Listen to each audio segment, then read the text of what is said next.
একই পরিবারে 4 জন প্রতিবন্ধী, কেউ শারীরিক, কেউ বা মানসিক। পরিবারে নেই উপার্জনক্ষম কোনো ব্যক্তি। প্রতিবেশীদের দয়ায় দুবেলা দুমুঠো খাবার জুটলেও বন্যায় ঘরবন্দি হওয়ায় সেই একমাত্র রাস্তাটিও বন্ধ হয়ে গেছে তাদের। বছর 2 আগে হৃদরোগে আক্রান্ত হয়ে মারা যায় বিধবা সুফিয়ার দিনমজুর স্বামী হালিম। রেখে যান মানসিক ভারসাম্যহীন এক ছেলে ও 2 মেয়ে, আর সম্পদ বলতে 5% বাড়ির ভিটা। সেখানেই দুচালা একটি টিনের ঘর তুলে 3 প্রতিবন্ধী ছেলে মেয়ে নিয়ে বাস করেন সুফিয়া। আমাদের সরাসরি আত্মীয় স্বজন যারা আছে তারা আমাদের দিকে আগে আসে না এবং লক্ষ্য করে না। গ্রামীরা এখন মনে করেন যতটুকু সম্ভব ওই 100 চাইল ডান দিয়ে এদেরকে সংসার চলা খুবই কষ্ট। 4 জনই প্রতিবন্ধী, মানে পাগল আর কি, কেউ নাই এগুলো। আমরা সহযোগিতা করি, বসো না আমাকে অসুবিধা হন, আমি চলতে পারি না, আমরা তার কি দেখি আমরা যদি সহযোগিতা করেন সরকার থেকে চলা বাঁচান যাবো, তাছাড়া বাঁচার কোনো পথ নাই। আমরা এই পানি বাঁচতে আছি পানিতে। আমরা এখন আমরা বাড়তে পানি ঘরে পানি উঠছে, রান্না করে খাওয়া কষ্ট হয় না। আমরা সহযোগিতা সমর্থন নাই। খুব কষ্ট, ঘরে গেলে দুয়ারে বাড়া হান না, আড়া হারে না, ও দুইটা তো পাগলি, রান্না বাড়ি করা হান না, পান্তা মান্তা খাইয়া জীবন বাঁচা।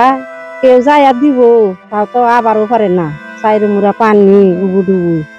নিজে কিছু করতে না পারলেও অন্যের বাড়ি থেকে খাবার চেয়ে এনে খাওয়াতেন মমতাময়ী এই মা। কিন্তু গত 7 দিন যাবৎ বাড়িতে পানি ওঠায় প্রতিবেশীদের সাথে যোগাযোগ বিচ্ছিন্ন হয়ে যায় প্রতিবন্ধী পরিবারটির। এই অবস্থায় সুফিয়ার ঘরে আরও উঠে এসেছে তার 2 প্রতিবন্ধী ননদ আসমা ও শাহনাজ। মাসে যা দেয় তাই চলাফেরা করি, আমি তো মাসে সাহায্য দিবার হাঁটতে পারতেছে না পানির জন্যে।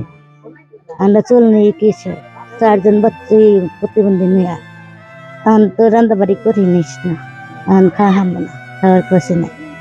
মাসে বাড়তে যায় রান্না নাকে, আমি তো একবেলা রান্ধলে আর একবেলা রান্ধা হারে নাই, পানির মধ্যে তো হারে নাই। পানি আড়া চলা কষ্ট, আতুর বৃষ্টি মানুষ দুয়াই বেড়াইলে করে, পান নাই মাল নাই, বাই তারা নাই, কেরা দেহ কেরা দিব। তবে প্রতিবন্ধী পরিবারের বিষয়টি গুরুত্ব সহকারে দেখে দ্রুত প্রয়োজনীয় ব্যবস্থা নেয়ার আশ্বাস দিয়েছেন টাঙ্গাইল জেলা প্রশাসক। আজকেই ত্রাণ পৌঁছে দেওয়ার জন্য, বাড়িতে ত্রাণ পৌঁছে দেওয়ার জন্য আমরা উপজেলা নির্বাহী অফিসারকে বলেছি আজকেই তারা প্রাথমিক যে স্বাভাবিক বন্যার যে ত্রাণ কার্যক্রম সেটি তারা পাবে, এবং দীর্ঘমেয়াদী পরিকল্পনা হিসেবে তাদের আবেদন পাওয়ার পরে তাদেরকে স্থায়ীভাবে পুনর্বাসন করার জন্য যেভাবে উদ্যোগ নেওয়া প্রয়োজন জেলা প্রশাসন সেটি নিশ্চয়ই করবে। 6 জনের এই অসহায় পরিবারটির স্থায়ী পুনর্বাসন হোক, এমনটাই প্রত্যাশা সবার।